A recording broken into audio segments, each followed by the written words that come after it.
a system approaching perfection. We'll walk deeper into the belly of the beast if it means I'm able to further limit. All right, guys, this is Danny at the Crypto Show, and I'm here with Ryan Taylor again. And we're going to talk about some of the new stuff coming up with Dash and kind of the way the Dash works also. So you guys are Dash Core, but it's a separate entity from Dash. But still, you guys have to perform at a certain level if you want to keep your job. Can you explain how that goes? Yeah, sure. So, the Dash network itself is decentralized and owned by our masternodes. Yet we've recognized the need to have a, delegated authority of someone that can go out and develop the software and do the business development and do marketing and really help represent the network as a business. And so that's really the function of Dash Core Group. We wanted to set it up in a way that we had a lot of accountability back to the network. We believe that in order to be sustainable, we have to be accountable to the network. And so rather than have a setup where we're just receiving funding from the network and are owned by an individual or something like that, that we wanted to be owned by the network itself and at least approximate that. Yeah. So what we've done is we've set up a legal structure where Dash Core Group is a corporation, but we've uniquely issued all of our shares to a trust, and the trust beneficiaries are the Dash Masternode owners. And in that way, we're effectively owned by the network. Right. We've kind of described that in our radio commercial that we do for as a virtual boardroom that anyone can join by simply owning a masternode. And that's basically what it is, right? Yeah, because unlike shareholders, the masternode owners get to weigh in on individual projects and individual requests for funding. And so they get a much more granular and frequent input into the process. And so it is a little bit between maybe what a shareholder might have in terms of control and what a board member might have in terms of control. They get a real say in the outcomes of decisions. Yeah, and they even have a say over whether Dash Core Group exists. They could vote you guys out, and so you guys have to perform at a certain level to make sure that you keep your job. So here's what can happen if we fail to do a good job for the network. Number one, other companies can come along and try to compete with what Dash Core Group is doing for the network, and the network could switch funding to those other entities. Would fork. Yeah, to fork the funding. Yeah. The second is it could just choose to defund us in order to, encourage the creation of a new team that is taking that leadership role. A third option is they can actually cast a vote to replace our board. And so essentially, if that action were ever to pass, the trustees would be able to reassign board members that even could be proposed by the network and voted on by the network to come in and replace our existing board. That would allow them to fire me, yet retain the rest of the team, or have a new management team put in place without firing all of our developers, the people that are doing individual tasks, and preserve all of that infrastructure that's been built within Dash Core Group. And so we think that it gives the most options to the network in terms of having a sustainable structure where they can replace without ripping everything out. Yeah, and Dash was the first one to really come through with this model of funding. And apparently it's popular. I talked to a guy the other day who sets up masternodes, and he says there's over 1,000 other projects that are mimicking the Dash network. Yeah, there's a website that tracks Dash the Dash dominance of that category of coin. And that's pretty interesting. It's become a very popular means of setting up a network. That's great. I love that because with Bitcoin you have Bitcoin and Bitcoin Cash, and for me, it's like two kids in the sandbox throwing sand at each other, and everybody's like, "What the hell's going on with these guys?" You know, and while everybody else is playing nice. So I think it's because of that governance that incentivizes people to play nice, and you see the same thing even with Steam It, where Steam It has this. You know, the community is really positive because they're incentivized to be positive. Where with Facebook, it's like, you know, swords and axes, and they want to kill each other. You know. Yeah, the internet can be a very negative, right? Yeah. Negative environment. Exactly. So some really cool things that are coming on. Of course, Alt 36 has been going on for over a year now. They've been working towards things, and now they've made some landmarks. Yes. Let's talk about that. So where are they at? Well, yeah, earlier this year they completed the technical development of their system and launched a sandbox environment for potential integration partners to come on, you know, and test and integrate. And so that was a milestone just earlier this year. This week they've had a couple of announcements. One, following the fact that they got their first money transmitter license in Arizona. In Arizona, yeah. So the licensing was a requirement that was separate from what we funded, right? They passed that milestone. That now allowed them to actually launch something. And so they launched their new website that makes their product available now earlier this week. And then yesterday they made the announcement of their first integration. So this is WebJoint. Which is actually a California company, from what I gather, but I guess it's not far off that they'll be able to Yes, function. So the licensing in other states is continuing. It just happened to be that Arizona came through first, but they've publicly disclosed that they're going through the licensing process in California and Colorado and a bunch of other states. So other licenses will come on soon. When those licenses hit, WebJoint will be able to roll out the Alt36 payment platform in many of their existing clients. But in the meantime, this is a good play for WebJoint because they are planning an expansion into California or into Arizona and Colorado. And so this can already be marketed as they move forward with their expansion. As more states get licensing, we're going to see it roll out in more and more places. Yeah. In parallel, there are other integrations underway. None of them have been announced yet, but I think this is just the first of many that are coming. Right.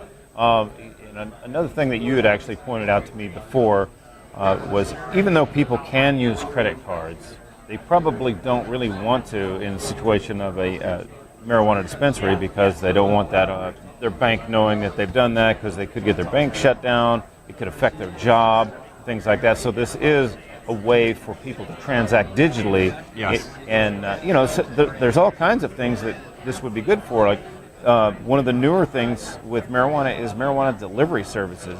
It's like a pot Uber. So this would be a great way to pay your pot Uber to come and deliver to you. You know. Well, yeah. So it's pretty hard to send cash over the internet. So. Right. I tried sticking it in the USB. It just doesn't fit. Yeah, you just got to roll it tight. But it opens up new business models for many companies in the cannabis industry. Just taking an example, you've got marketing platforms like Leafly or Weed Maps that their current business model is let's take a fee from the merchant in order to list in our platform, and we'll help consumers to find them. That's a monthly fee. It doesn't allow them to participate in the volume that they bring. And so what this new business model enables, or the ability to send an electronic payment enables, is it enables people to actually browse their inventory of a store, create a shopping cart and fill it with goods, and then check out and pay from their couch, right? And that enables delivery. Delivery that with cash would represent very high risks for the delivery service. And so this opens up a new possibility for them. It also changes their business model potentially. Instead of being an advertising platform, now they can take a percentage of the transaction as a fee. And that is far more exciting for them, I think, in the long run. I can see these business models completely switching over to a payments-oriented business model in which they're incentivized to see these transactions. It also enables consumers to have a new experience at the point of sale. They can prepay their order before they even arrive, and then it's just they're waiting for them at a pickup window. Yeah. And so it gets cash out of the system, which of course is important. It enables new consumer experiences, and it opens up new sales channels for these businesses. And all of those things taken together are incredibly exciting. And there's even an aspect of rewards. How would the rewards points work with that, or are you familiar with that? So there is loyalty, rewards, and offers, all that will be components of these systems. I'm actually not familiar with the status of the rollout of those components. I think the initial rollout certainly includes tax and sales tax submission and a bunch of different components that go along with the payment. It's not simply a payment platform. Right.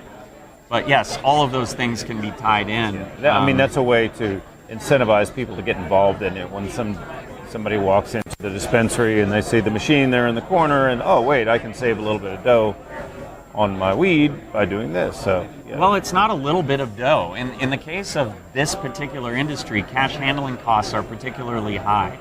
It's not just the amount of cash in the drawer. For the consumer, consumer to save a few bucks on their weed, that would incentivize them to actually get involved in cryptocurrency where they would have known nothing about it before. That's right, but your average cannabis purchase is somewhere around $200. It's a relatively high value transaction in the world of consumer payments. $200 is actually quite a large purchase. Yeah. And so if you can save 10% off of a $200 purchase, that's no longer a small sum. Right. That is a significant savings for consumers. And for $20, they'll figure it out. They're willing to go through the steps to figure out how to set up a wallet, figure out how to obtain Dash before they show up at the dispensary, and learn a new way of doing things if they can save $20 every time they make a purchase. So I believe that this is one of the best use cases within the United States for digital currency, and I think Alt36 is the first company to truly figure out what it takes to get integrated into the point of sale, to get integrated into these marketplace platforms like Weedmaps or Leafly, and really take full advantage of what this brings to market. It would be also kind of interesting if maybe the dispensaries were utilizing something that's going to be coming out soon with Evolution, the schemas, the whole where you can actually do kind of an ERC20 token on top of Dash. I mean, think if they can make reward points. How can you talk? I've talked a little bit with Chuck about this, and he kind of explained it. I mean, what's the potential there? The data schemas that underlie the Evolution platform are meant to be and designed to be very extensible. You can define the set of rules that data must adhere to. You can define the hierarchy of that data. The interlinkage between that data, all of that can be defined within the schema that the programmer sets up. And that enables you to store a lot of different types of data. Yes, loyalty points could be stored that way. The data is then hashed, and the hash is part of the block, so you can actually prove that the data hasn't been altered in any way. And so you can do a lot of things with that. Obviously, an ERC20 token is very different. The compute takes place in the platform. Ours doesn't work quite the same way, but yes, you can do many different things. It's really a platform that allows you to define a user experience that you're looking for, and loyalty and rewards could be included in that set of things. So yes, there's a lot of possibility here that, say, Alt36 or even the retailer could take advantage of. That's awesome. So what's the newest thing that you are? I know there's a lot of stuff that's actually fixing to come out in the very near future that you can't talk about just yet, but what's the newest thing that you can talk about? Newest thing that I can talk about is what we just talked about. That was yesterday's news. I mean, in regular integrations or things like that, outside of the marijuana industry. So I think there's a lot of exciting things that that is happening right now. One is last month Venezuela became our second largest. I love that. Second largest country. We've seen incredible growth there. The community teams on the ground in Venezuela, I think, are doing a great job. That's not a specific integration, but what we are seeing is a lot of merchants signing up in the capital city, and we're seeing a real ecosystem emerge there where you can shop and use Dash throughout the city. You know, I talked with somebody else actually from Venezuela that has an exchange there, and they actually think that since the Venezuelan government created the petro, that it was the biggest advertising boom for cryptocurrency in Venezuela because the government just said, hey, guess what? There's this thing and it's called cryptocurrency. And because, well, the way the petro works is that all of your taxes or any kind of government service that you need now has to be paid with the petro. Yep. So now everybody that needs to use any kind of government service is aware that cryptocurrency exists. And of course, the natural thing to do is look on the internet and what is this crypto thing? And now we have a boom in Venezuela. So thanks, whatever your name is, who's the president there. Yeah, I mean, there's an incredible level of an awareness there amongst a lot of consumers. I think when Evolution launches and there's an easy-to-use cryptocurrency available, I think that is one of the markets that we're going to see explosive growth once that hits, because I think that ease of use is likely the last barrier there to seeing it get more widely adopted. All right. Well, I think that just about covers it, man. Thanks a lot, Yeah. Ryan. All right. Nice to see you.